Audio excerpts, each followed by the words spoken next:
Bonjour à tous, notre invitée d'aujourd'hui s'appelle Alexandra Bertrand, elle est éditrice et après un parcours d'illustratrice, elle s'est forcément tournée, pas forcément d'ailleurs, vers le livre graphique et le livre d'art. Elle nous en parlera, c'est un livre assez spécialisé, très nouveau, très moderne, très joli.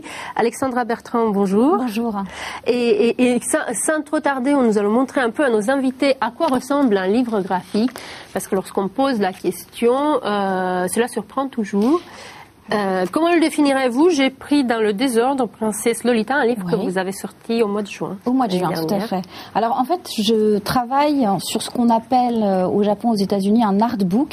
Donc en français, ça fait un livre d'art, mais en fait, on pourrait même appeler ça un livre d'artiste, puisque c'est consacré en fait au travail d'un peintre, d'un illustrateur, d'un dessinateur, d'un photographe, et donc ça présente les plus belles de ses œuvres. Voilà. C'est un peu pour faire un raccourci justement un peu trop schématique, c'est un peu comme un catalogue d'exposition. Alors, non.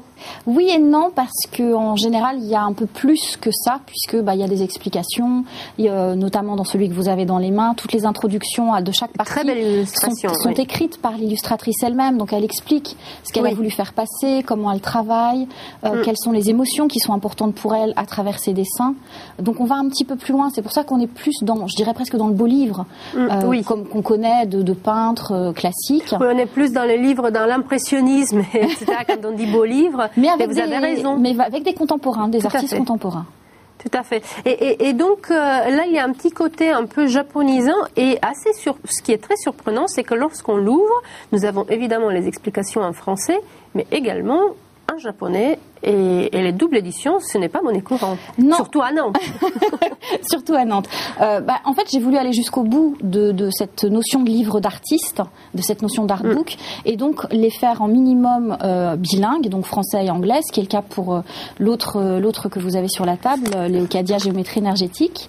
Et sur Princesse et Lolita, on est même sur du trilingue, puisque donc il y a français, anglais et japonais, puisque comme effectivement elle a toute cette influence asiatique qu'elle revendique pleinement, on trouvait ça, et comme en plus elle a exposé au Japon, on trouvait ça tout à fait logique d'offrir son livre en 3 langues.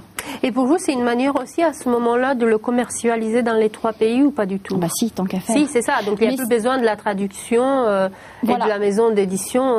Ça me permet, moi, de pouvoir proposer directement aux autres pays de découvrir l'illustrateur en ayant directement le livre dans la langue. D'accord. Donc ce qui est quand même un atout très intéressant, un atout...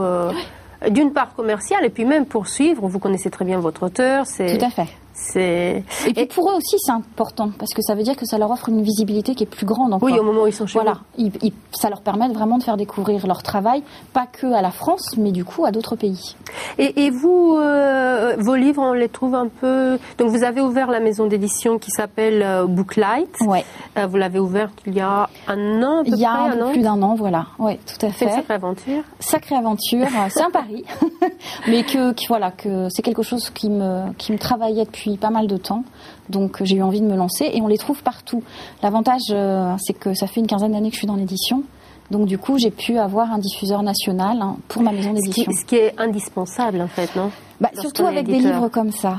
C'est-à-dire c'est important de pouvoir les trouver partout en France et notamment dans des librairies un peu spécialisées justement dans les livres d'art. Il y a des librairies qui proposent des artbooks. Donc de différents pays, donc c'est logique de pouvoir proposer aussi les miens. Et pour un libraire, quand il y a un diffuseur national, c'est beaucoup plus facile pour se les procurer et du coup derrière pour les proposer. Et puis vous faites aussi les salons du livre. Nous parlerons tout à l'heure de celui de Montaigu que vous connaissez, où vous revenez au mois d'avril. Avec celui-ci, vous étiez à Montreuil. Celui-ci, c'est plus, on va dire, un public plutôt jeunesse. Oui, tout à fait. Plutôt 12 ans, je dirais, moi. Voilà. Les plus jeunes ont 6 ans parce qu'en fait, elles feuillettent et elles se racontent leurs propres histoires en regardant les illustrations. Donc c'est très intéressant de rencontrer aussi le public quand on est en salon parce que du coup, on découvre directement qu'est-ce qui leur séduit, à quel âge, comment elles ressentent le livre. Oui, ce qui vous permet après, lorsque vous faites les suivants, de vous adapter aussi. Tout à fait. Et donc là, mais voilà, on est dans du 17 par là, dans ces eaux-là.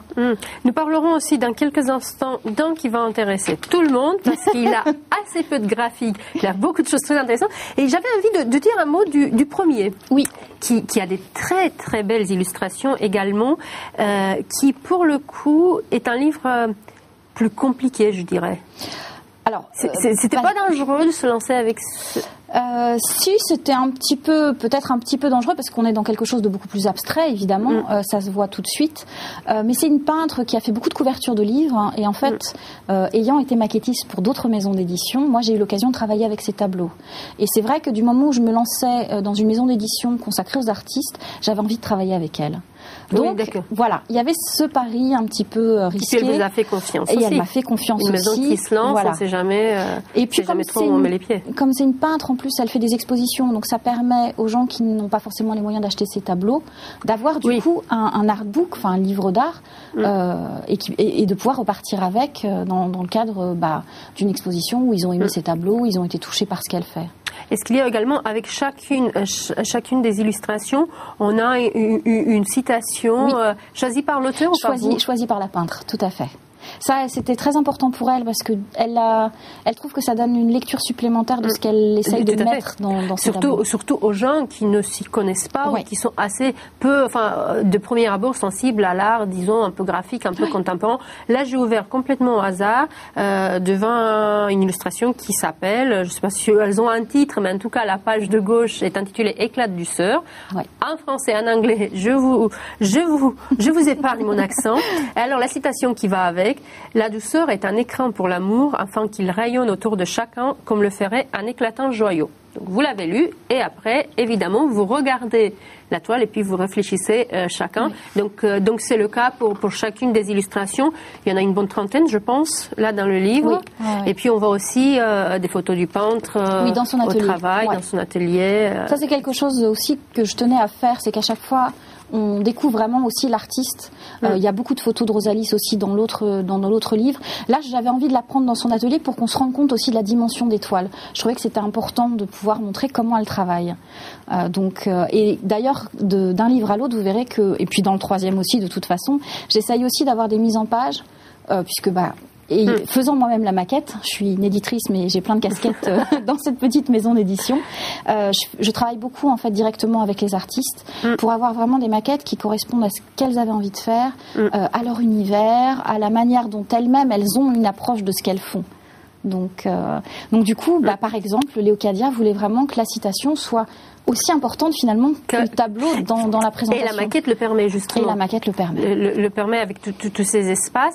Et c'est elle, je crois, qui sera présente avec vous au Printemps du Livre de Montaigu le premier week-end d'avril. Exactement. Donc c'est l'occasion de lui poser la question, de savoir comment on se lance avec une éditrice jeune, très motivée mais inconnue, et puis du parcours du livre. Avant de parler de votre parcours qui est très original, qui est très intéressant et assez peu banal, également je voulais dire un mot de ce petit livre-là, qui est le dernier sorti, tout à fait. Au mois de novembre. Il ressemble un petit peu moins au précédent. Oui. Il s'intitule Du net à l'assiette. Alors, c'est un petit joyau technique, d'une part, et un livre assez original. Racontez-moi. Alors, on reste dans un livre graphique, puisque là aussi, il y a tout un travail de mise en page. On parlera peut-être tout à l'heure aussi de ma petite intégration de QR code qui a beaucoup séduit. Donc, c'est cela. On a assez peu de temps parce que nous sommes bavards toutes les deux et on a beaucoup parlé. Le QR code, c'est cette petite espèce de vignette qui permet, en fait, en le flashant avec un smartphone, du coup, de retourner sur le blog, puisque je parle de blog parce qu'en fait, il y a 14 blogueuses qui sont co-auteurs de ce livre, puisque je leur ai proposé en fait l'aventure de passer d'internet à un livre. Voilà. La seule chose que je voulais pour garder quand même cette importance à l'image, c'était de travailler avec une photographe professionnelle, donc Anna Texera, qui entre autres a travaillé au niveau de la photographie culinaire dans un studio parisien. Et donc, comme c'est une Nantaise, j'avais envie de pouvoir travailler tout ce livre avec elle. Et donc avec des auteurs d'un peu partout en France. Voilà, donc ce sont des blogueuses de toute la France, chacune avec une recette. On voit le blog, on a le code barre pour aller directement sur le blog. Et un petit article aussi sur son smartphone. Un petit article sur là par exemple, le risotto, on apprend tout de la culture du riz également. Moi je trouve que celui-ci, il est vraiment super facile. D'abord, il coûte à peine 10 €, 9,90 €. Il est très facile à offrir, et puis à découvrir. Et puis il se lit, c'est pas juste un livre de recettes. Exactement. Il se lit vraiment, il se glisse dans la poche. Il nous reste 1 minute à peine. Alexandra Bertrand, nous sommes trop bavardes. Vos livres sont vraiment très originaux, très nouveaux. On peut évidemment les commander dans toutes les librairies vendéennes également. Et puis, il ne faut surtout pas hésiter de venir vous voir et vous poser les questions à Montaigu. Un de mots, votre parcours. Alors, comment on devient éditeur de livres graphiques? J'étais illustratrice professionnelle pendant pas mal d'années, dédiée notamment à la jeunesse. De là, je suis devenue directrice de collection. J'ai également été ce qu'on appelle community manager pour une maison d'édition, donc gérer toute sa communication sur Internet, etc. Maquettiste pour des maisons d'édition. Et donc, en réunissant un peu tout ça, il y a un moment où j'ai eu envie non plus d'illustrer moi-même, de faire des maquettes, pas forcément pour d'autres éditeurs, mais carrément de travailler pour ma propre maison. Donc voilà, c'est un pari. Je me suis lancée. Écoutez, bon vent. Les coordonnées de votre site internet s'affichent en bas de l'écran. Il faut absolument aller le voir parce que son site a été piraté il y a même pas un mois par des Turcs. Allez savoir ce qu'ils allaient à Nantes pour pirater son site. Elle a tout refait en 2 semaines. Un boulot de fou. Merci infiniment. Bon vent, Alexandra. Merci beaucoup. Et à bientôt, Montaigu. À très bientôt.